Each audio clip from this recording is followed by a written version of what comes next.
First time ever in a comedy club. I won $50. I only went on a dare. I cried all the way from the comedy club to my house. The girl I was with named Gladys Jacobs said, "Why you crying? It ain't but $50. I said, no, you don't understand. I was born tonight. But I've been asking God my whole life, what's my purpose? I need to find something that I do. I won $50, first time in a comedy club. I went to work the next day, October 9th, and quit my job with $50 in my pocket. Married, twins, $50. My ex-wife said, "You can't do that. That's foolishness." Her mother told me, "You're not even funny." My mother told me, "Boy, you don't do stuff like that. You work like your daddy and your brothers." I said, "No, Mama, this is what I was born to do." And my mother was saved and, Sunday school teacher, so I believed everything my mama told me. But this one time I said, "Mama, I got to go try this." I said, "This is it for me." I said, "If I don't do this, what I'm gonna do?" She said, "You're gonna work like your daddy did. Your daddy worked hard." I said, "Okay, well, I just work hard, but I'm gonna go be something." The only person in my family that believed in me was my father. He said, "Boy, if you think you can make it, go ahead. If you need some help, I'll give you 100 every now and then." And I've done nothing since that day except tell jokes. Now, I got in a lot of trouble. By the time I was 30, I was homeless. Because the first year in comedy, I only made $3,500. The next year, I made $5,000. The third year in comedy, I made $6,800. You get homeless real fast. So I was trying to make my little money and send it to my wife and kids, but it wasn't enough. So I would just keep $25, enough to stay out there and get to the next gig. And it didn't work for me for 3 years. I lived in my car. You have to take chances in life. If you want your life to be something special, you eventually have to take a chance. You can't do normal things and expect extraordinary results. It doesn't work that way. You have to take an exceptional chance one time. And it's gonna cost you something that you care deeply about. Bishop Jakes told me one time, he said, in order to get to the next level in life, you can see where you wanna go, but it's a glass ceiling. The reason you can see it is because it's a glass ceiling. In order to break through a glass ceiling, you're gonna have to shatter the glass. Anytime you shatter the glass, it's gonna be blood shed. And the blood that you shed is gonna be something that you care deeply about. So if you are not willing to shed something you care deeply about, you cannot go to the next level. Most people let their family keep them from going to the next level. Some people, your friends. Some people, it's your job, your position keeps you from going to the next level. But if you go to work every day and you ain't happy, if you don't wake up overjoyed to go to work, that ain't no life, man. You got the wrong job. You know why you got the wrong job? Because you ain't living in your gift. You only find peace and happiness when you live in your gift, the thing God created you to be. If you don't ever do what God created you to be, man, you'll never be content. You'll be miserable. All the time I was miserable. For 27 years, misery. I couldn't figure it out until I won that money. I won $50. Just 50. It changed my whole life. I made a lot more since that 50. But guess what? I still tell jokes. So all these is jokes. If I don't be nothing else, I'm gonna be funny. That's the deal, ain't it? If you hire me, you're gonna get these jokes. Because that's my gift. What you want me to do? They hired me to speak at this insurance company one time. All these big wigs sitting there now. So I started telling jokes. The audience was dying laughing. This guy came up to me and said, "I hired you as a motivational speaker." I said, "That's what I do." "Well, what's the laughing for?" I said, "Because it holds people's attention." I said, "Go ask everybody what they got out of my message today. It ain't gonna be the jokes. It's gonna be something I told them." But you got people that they don't want to hear that. But that's my gift. And if you live in your gift, you'll find your completeness. Until you live in your gift, you cannot be complete. When God created you, he gave you all a gift. All of you in here are gifted. You are gifted people. What is your gift? Your gift is the thing that you do the absolute best with the least amount of effort. Once you identify that, your life changes. God takes you to new heights. You find peace, you find joy. You wake up in the morning, you can't wait to go to work. If you waking up in the morning and you hate going to work, it's because you ain't living in your gift. I don't even have an alarm. I wake up every day ready to go to work, because guess what? I'm gonna go tell these jokes. They're gonna give me this check. Look what I'm doing. Look, that is available to you though. That God that created you has that same thing available to you. Every last one of you. I bet he do. I dare you to try it. I dare you. What I'd like for you to do right now, I want you to think about your dream. Think about your dream right now. I want you to think about it. Now, ladies and gentlemen, let me share something with you. I do not believe that any of us have dreams that were not given to us for the purpose of accomplishing those particular dreams. I started out, as was indicated, very humble beginnings. I don't know what that dream is that you have. I don't care how far-fetched it might appear to be. I don't care how disappointing it might have been as you've been working toward that dream. That dream that you're holding in your mind, that it's possible. See, sometimes we can't say, I can do that. But what we can say, that I can have my dream. As we work on it day in and day out, no one, ladies and gentlemen, could have convinced me when I started out working on my dream, and I want you to think about whatever your dream is. I was willing to take a chance, and most people won't do that. Most of the people that you talk to, these are not risk takers. Most people have done all that they're ever going to do. They raise a family, they earn a living, and then they die. But people who are running toward their dreams, life has a special kind of meaning. That in the process of working on your dreams, you are going to incur a lot of disappointment, a lot of failure, a lot of pain, a lot of defeats. But in the process of doing that, you will discover some things about yourself that you don't know right now. That you have greatness within you, that you're more powerful than you can ever begin to imagine, that you are greater than your circumstances, that you don't have to go through life being a victim. I was born in Miami, Florida, in an area in an abandoned building on a hard linoleum floor with my twin brother. We were adopted. When I was in 5th grade, I was identified as EMR, labeled educable, mentally retarded, and stayed in that category until I got out of high school. But I met a high school teacher who one day changed my life. I was waiting on another student. When he came in, he said to me, young man, go to the board and write what I'm about to tell you. And I said, I can't do that, sir. He said, why not? I'm not one of your students. He said, it doesn't matter. Follow my directions. I said, I can't do that, sir, because I'm educable, mentally retarded. And he came from behind his desk and he looked at me. Someone's opinion of you does not have to become your reality.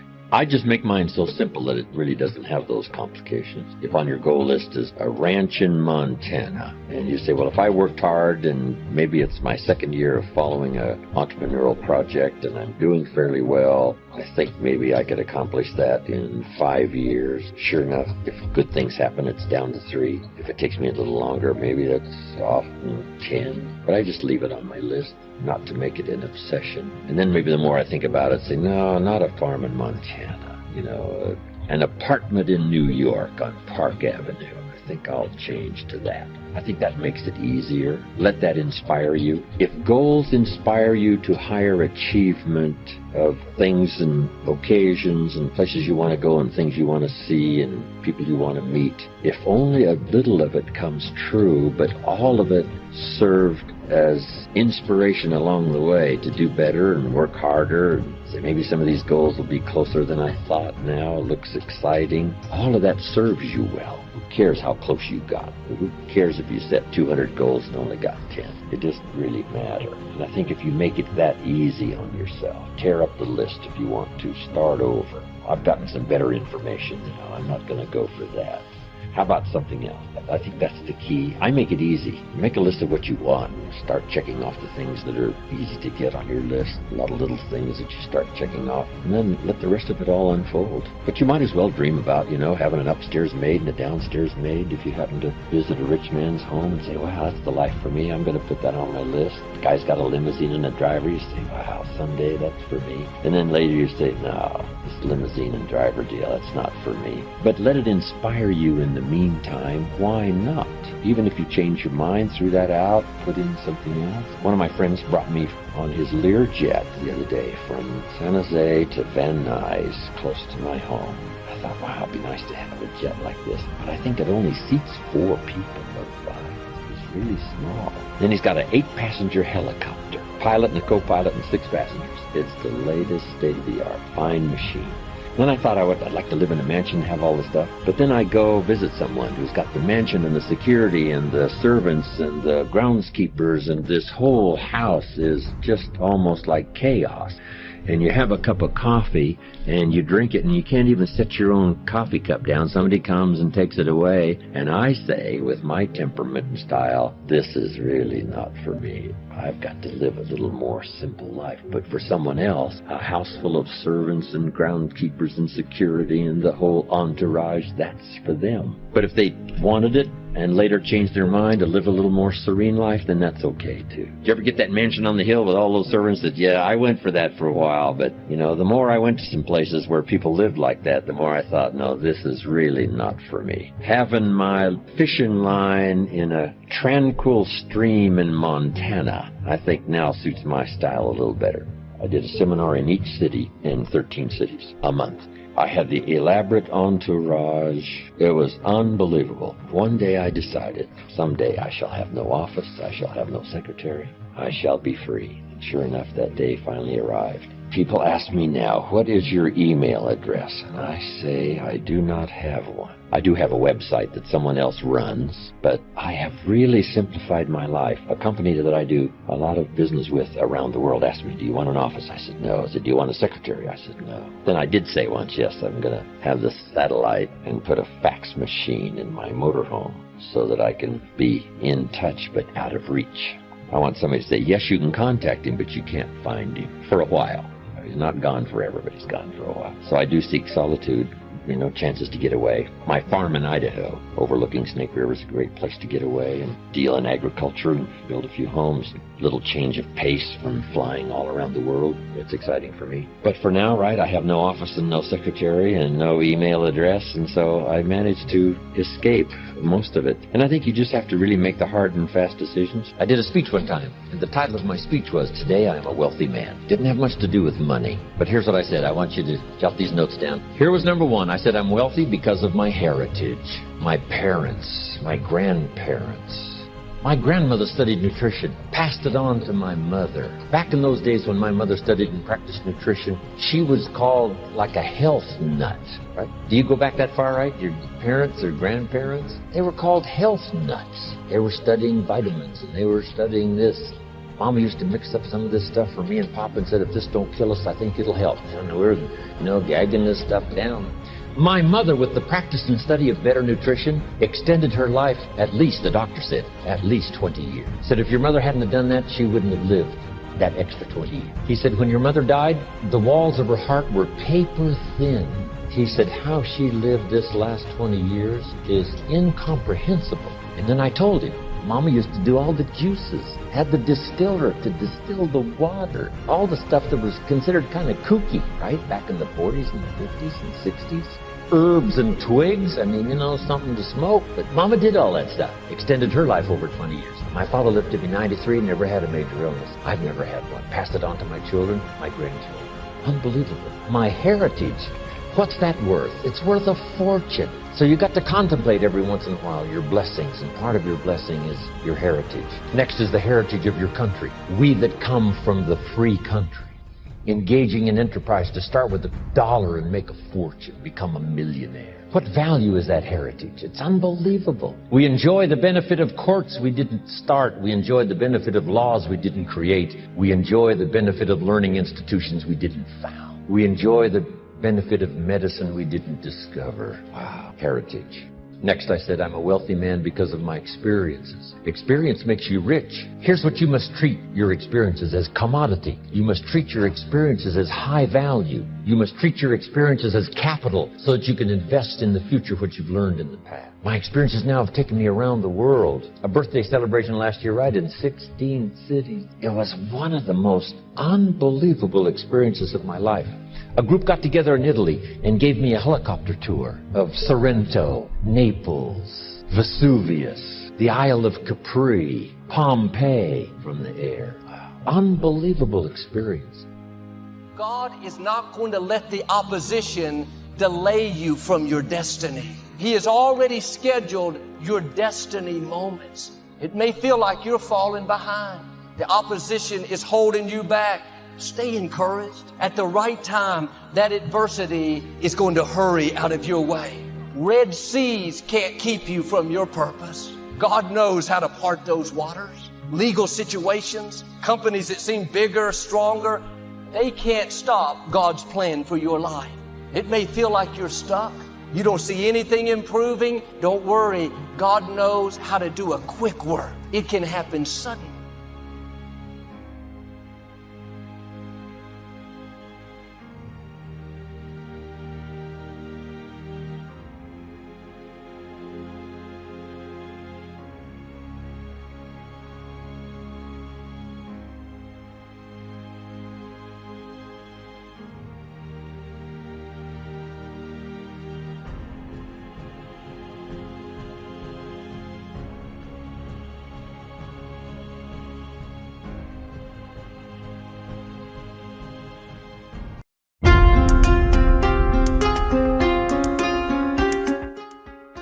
Can you see? Can you see through the darkness? Can you see what's around you? Can you feel the emptiness? Can you feel the loneliness? Darkness is upon you. Darkness surrounds you. The darkness is trying to bring you down. The darkness is trying to take everything from you. But yet, you continue to push forward. Can you see? Do you understand what it means to stand alone? Can you see the light? It builds you up. Even when you think you're weak, you have a way to be strong. This is not the time to quit. This is not the time to give up.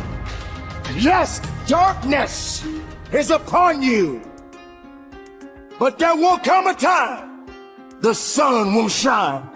Dawn is upon you now. Can you really see the light? Can you really understand the light within you? Your journey can be seen millions and millions of miles away because you traveled through the darkness. You fought through the darkness. You were down in the darkness.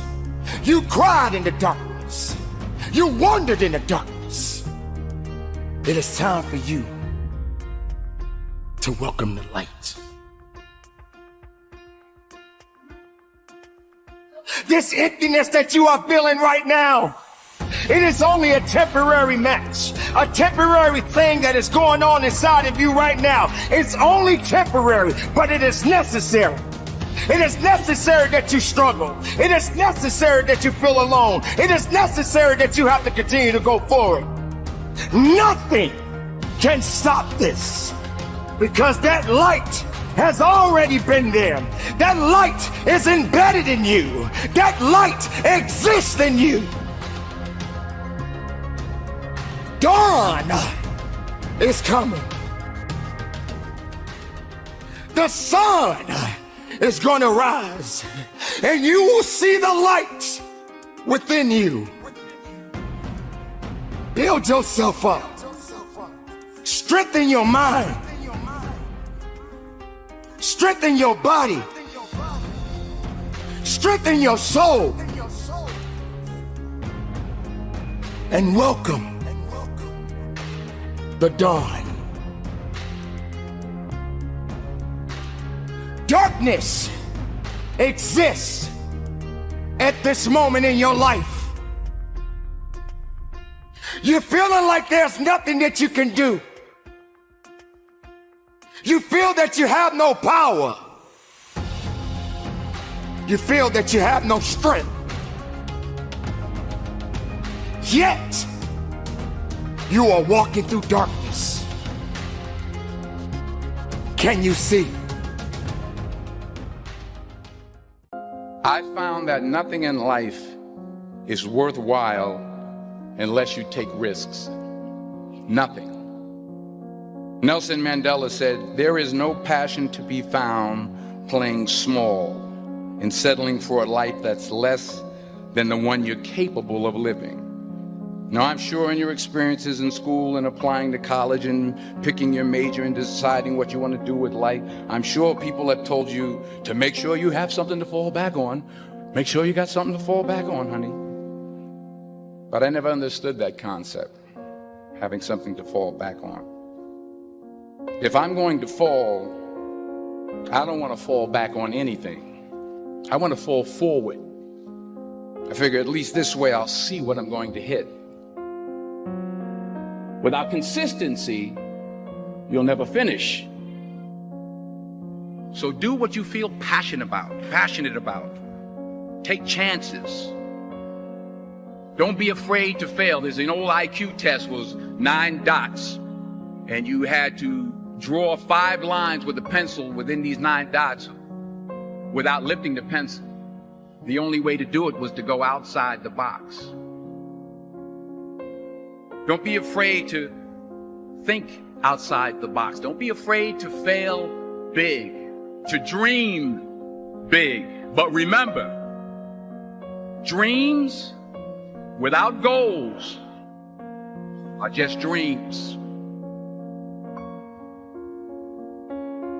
Reggie Jackson struck out 2,600 times in his career, the most in the history of baseball. But you don't hear about the strikeouts. People remember the home runs. Fall forward. Thomas Edison conducted 1,000 failed experiments. Did you know that? I didn't know that. Because the 1,001st was the light bulb. Fall forward. Every failed experiment is one step closer to success. You've got to take risks, and I'm sure you've probably heard that before, but I want to talk to you about why that's so important.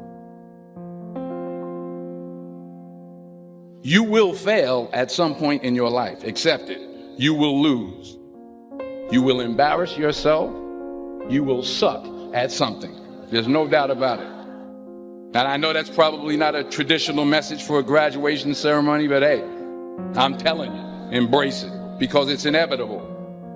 We have the power to shift from making excuses to creating results. You have the power to use today to make a choice to get really fit or to create the financial life that you want.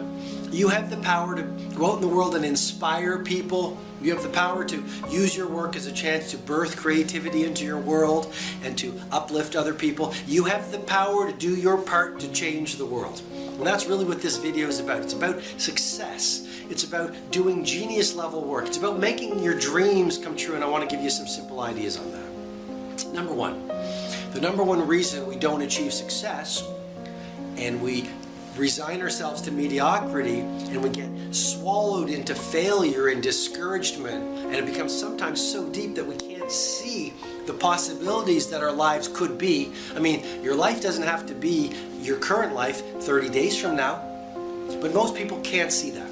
And the number one reason is this word called grit. Researchers say the number one defining factor of whether we become successful or average is whether we have grit. Grit is the ability to stay true to your vision and not dilute it when you get laughed at. Grit is the ability to try an innovation, experience failure, and to say, I'm going to continue, and I'm actually going to learn and use that experience to get me closer on my path to the mountaintop. I mean, what the ordinary person sees as failure, the master simply sees as part of the process of refining your craft. So, number one, you've got to have grit. You've got to literally, when you get knocked down, force yourself to get back up, because then you start to develop a new brain. Yes, you develop a new neural pathway. Yes, you develop new muscle memory. And yes, you develop confidence. Remember that every time you get knocked down, it's an opportunity for you to develop more confidence, develop more experience, develop more inner power.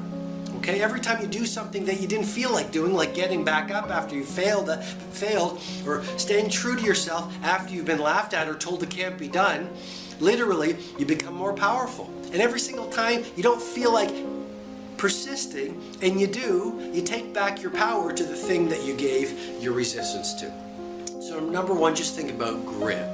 Number two, simply remember the incredible importance of your influences. I mean, you know this, you've heard me talk about this, I'm bringing it to you again so you remember. If you spend your days watching the news, playing with victims, being around people who gossip, being around people who spend their best hours in entertainment, on video games, too much TV, too much SMS, too much reading of trashy novels, then literally their beliefs and their behaviors will infuse your beliefs and your behaviors through what scientists call emotional contagion.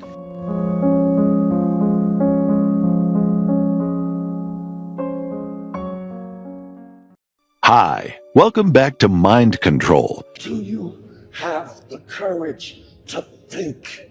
Because if you can think, you can change, you can move, you can evolve, you can grow, you can become. You are one idea away. Your credit is not a problem, your car is not a problem, your situation is not a problem, your thoughts are the problem. As a man thinketh in his heart, so is he.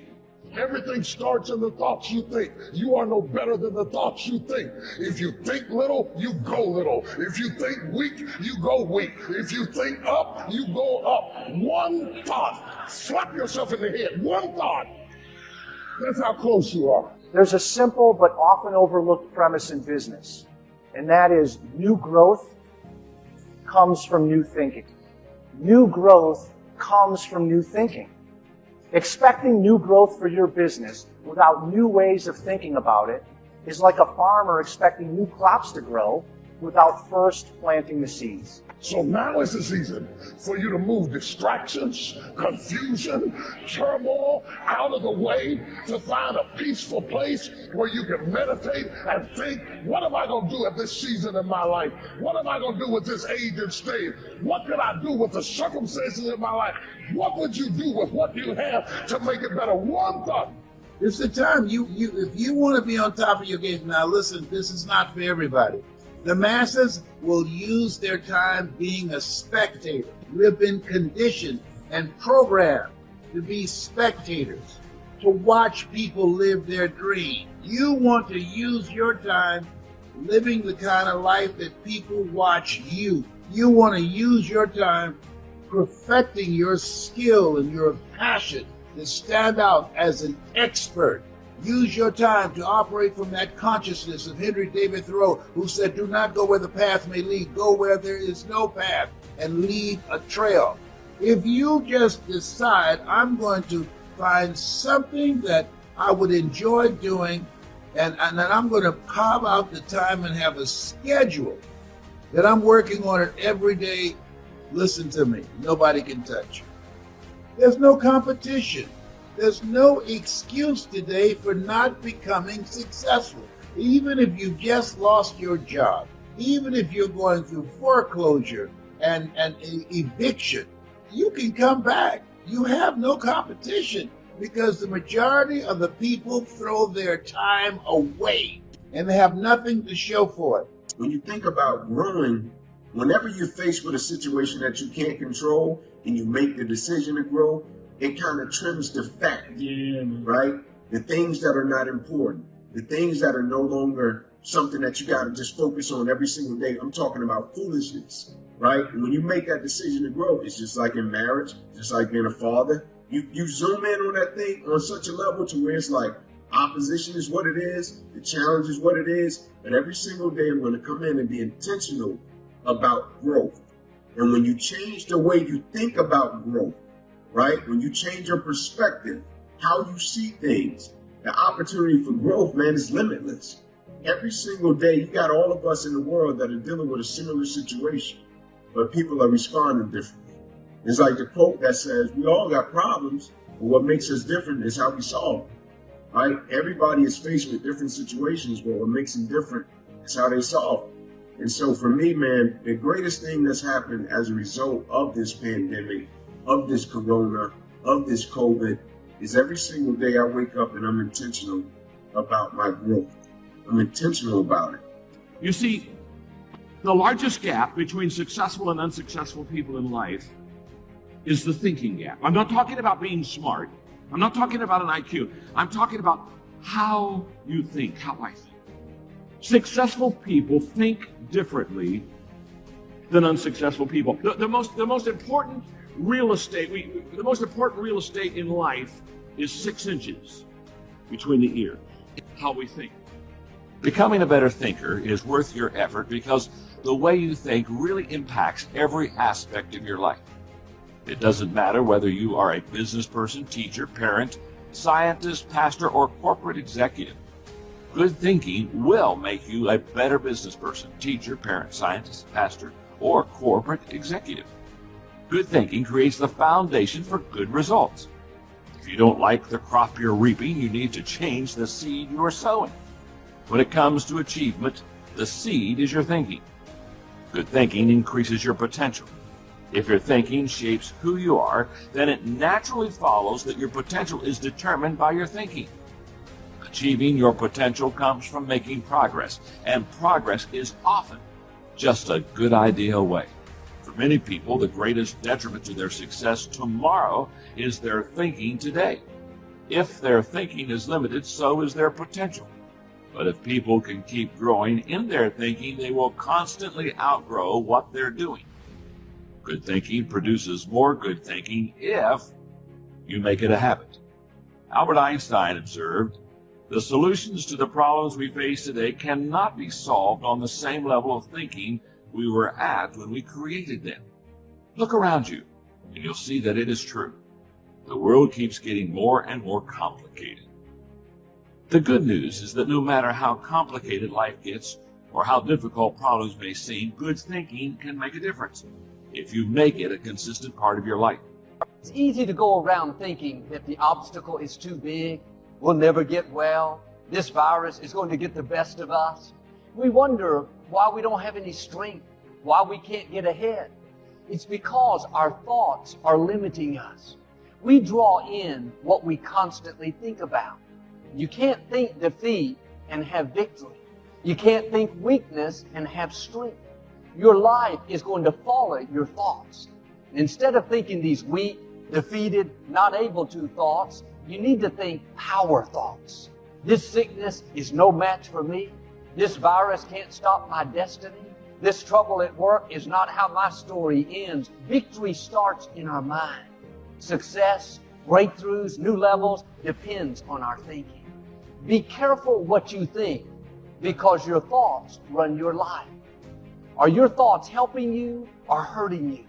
Are you thinking power thoughts, victory thoughts, well-able thoughts? Or are you thinking defeated thoughts? I'll never get well, never accomplish my dreams, never break this addiction. You're choosing which direction your life is going to go. Pay attention to what you're dwelling on. Don't just think any thought that comes to mind. If it's negative, discouraging, fearful. That's why we're here. To work. To leave our mark. And so do an evaluation of yourself. Ask yourself, if you look at 24 hours, how much time do you spend developing your mind? How much time do you spend learning a new skill? The economy has changed. 47 million jobs will be lost to artificial intelligence. Majority of money being made on the planet is being made virtually at home on a computer. The game has changed. And I'm encouraging you, get around people who are using their time productively, because people rub off on you. When you know your purpose, that narrows how you use your time. How are you using your time? You have something special. You have the ability to do more than you can ever begin to imagine. I got 2 major subjects to cover here to finish up with. Here's the first one. It's negative. Here's the second one. It's positive. 2 subjects to finish up with. The first one's negative and the second one is positive. A good way to wrap up a seminar like this today. some negative and some positive. Let me first now give you some tips on negative that really helped me. So valuable for me. I think you'll appreciate these. Here's number one. Negative is normal. Boy, that was helpful for me. No, it wasn't weird to be negative. Negative is normal. Normal meaning it's a part of the human experience. And it's a part of all of our experience. All of us have this same experience, the negative side of life. So negative is normal. Now, negative is not successful, right? But it is normal, meaning it's a part of the life experience. Here's number two. Negative is not to be ignored. Negative is very real. As soon as you've planted the garden, the busy bugs and the noxious weeds are out to take it all. We have two things going for us in our human experience. Here's one, opportunity, and here's number two, the threat to the opportunity. So we deal with both of these twin scenarios in life, opportunity and the threat. Now, the threat to opportunity we call the negative side of life. Number one, it's normal, meaning it's a part of the life experience. Number two, it's not to be ignored. I know some people teach different, but listen to them and listen to me and make up your own mind. I know some people teach, just turn your head real quick and say, there's no weeds, there's no weeds, there's no weeds. Hey, they'll take your garden. So you can't play silly mind games.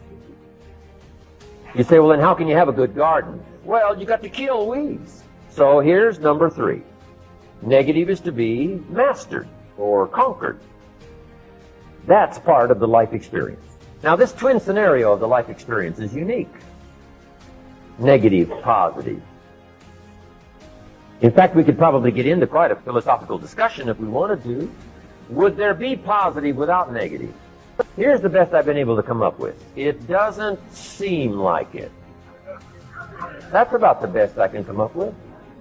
Here's what it seems like. It seems like, based on our, our finite awareness now, since we're not infinite, we're finite, meaning creatures of the world, for the moment at least, that's about the best we can come up with. It seems like it takes both to make a unique human experience, both negative and positive. In fact, one suggests the other. Would there be life without death? It doesn't seem like it. What makes life valuable? Death? Somebody asked me once if I had a good description of life, and I said, yes, I think I do. Life is the struggle to keep death at a respectable distance. Death seems to want to move in prematurely, and get us. So to have a good, long, flourishing life, what do you have to do? Push back, push back, push back, push back. Now, if you don't push it back, it pushes you back.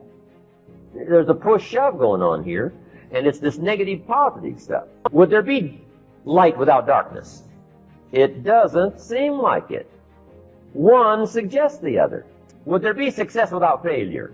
Well, I don't think so. You wouldn't call it success. You'd have to call it something else. It's the twin scenario that makes life interesting, fascinating, wondrous in its possibility, but also dangerous in part of the content. So this is the best I've been able to come up with. Negative is normal. It's not to be ignored, but it is to be conquered and mastered. But it is part of the experience. Don't deny yourself the opportunity to drink from both cups, negative, positive. That's the life experience. And hey, you wouldn't have it any other way. What if you went to listen to a symphony orchestra one evening and the symphony orchestra only played little happy high notes all evening? Just little happy high notes all evening, little happy high notes. How much of that could you take? A whole evening of little happy high notes? No, that doesn't represent life. Don't you want to hear the crash of the cymbals? The music that'll scare you to death? Describing the tragedy as well as the triumph? And the answer is yes, that's part of the life experience. Somebody says, well, I've been taught to be all positive. Well, you'll be some kind of freako then. What if the minister only prayed happy prayers every Sunday? How much of that could you take? Happy, happy every Sunday, happy, happy every Sunday, happy. No. No. Who's going to pray angry prayers? Who's going to pray frustrated prayers? Who's going to weep in public for the lost children? Come on. Negative and positive. In fact, in one sweep of one sentence, ancient script says it best. There's a time to laugh. Of course. And once you've learned to laugh, just keep on laughing. No. There's a time what? To cry. And you've got to be so sophisticated and well-educated that you don't laugh when it's time to cry. Another writer said, rejoice with those that rejoice. But that's not the end of it. It also says what? Weep. Weep with those that weep. You don't laugh when somebody's weeping. You what? See if you can't find and think of something to cry about when somebody's crying.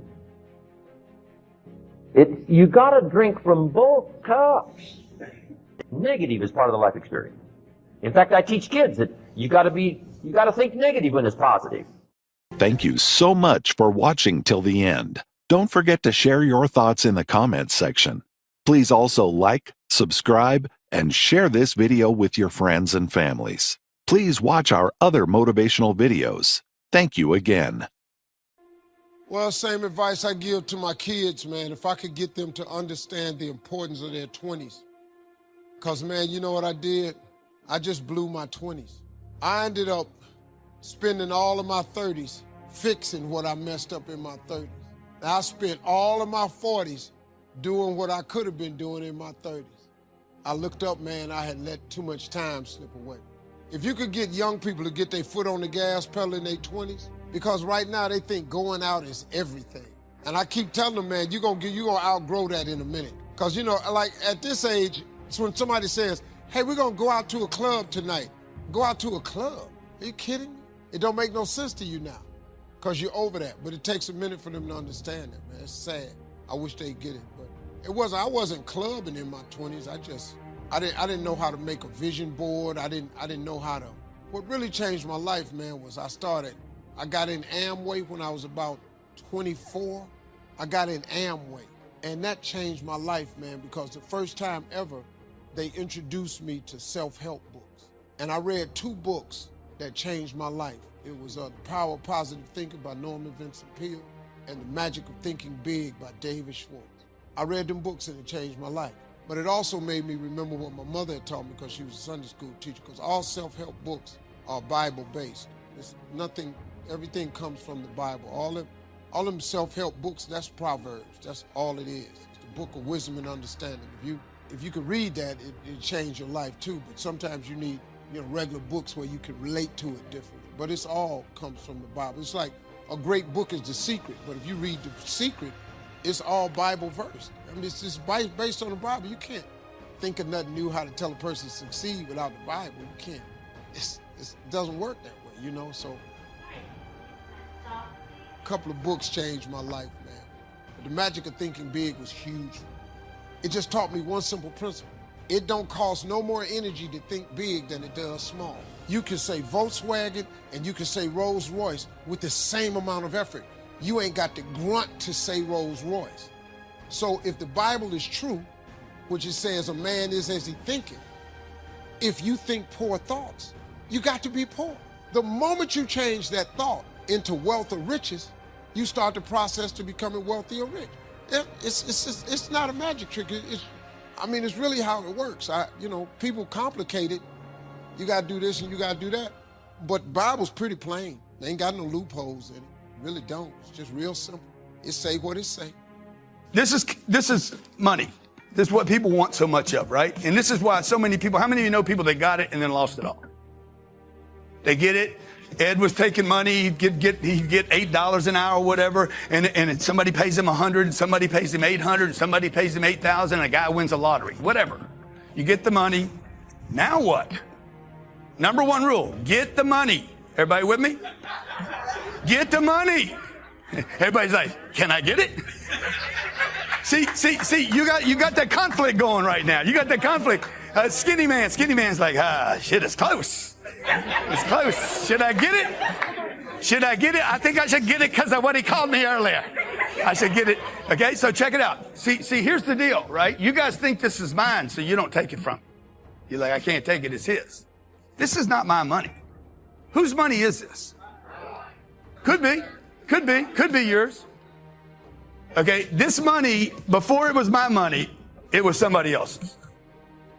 Everybody agree with that? I'm gonna make this so simple. I spent 17 years and went in debt trying to understand money and knew nothing when I was done. Okay, I'm just gonna make this simple for you. This money, it's got Ben Franklin on it. Who was Ben?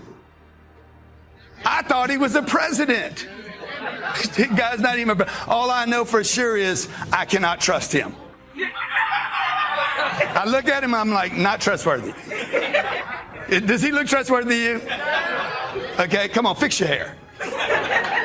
Okay, so this month, this piece of paper right here, I'm like, whose was this before I had it? Because if you can go back to what happened before this happened and understand where it's coming from and tie it together with the commerce and circulation, okay, if you want money, you must meet people. It's not the bank that has this money. It's not the institution or a company. There's a person, okay? Right now, I have this money, but this is not my money. This is somebody else's money that I get to hold on to for a moment. You understand? Okay? So number one rule of money. How do I get it? Is that simple enough? Get it, earn it. But once you get it, now what? How do I keep it? How do I keep it? Well, you can't invest it immediately. You got to keep it, and then you got to make some decisions. This is where most people get hung up right now.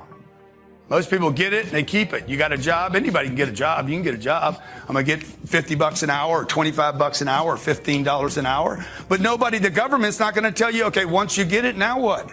What's your move?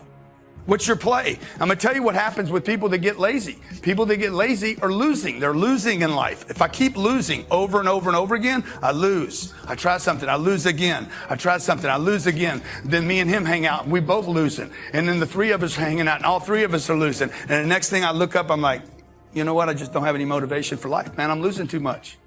Winning's underrated. Y'all need to win. Okay? So when I get money and then I lose the money, I'm like, I don't want anything to do with this money. You understand?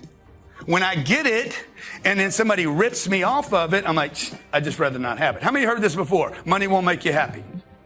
How many heard it before? Money won't make you happy. That's from somebody that failed with money. Okay? Okay, you want to write this down. The next time you hear somebody say money won't make you happy, it's somebody that failed with money. Mr. Schultz said to me that he thought it was a worthy goal to become financially independent for three major reasons. First, with money no longer a time-consuming consideration, I could then begin devoting heavy time to all the other dimensions of my life.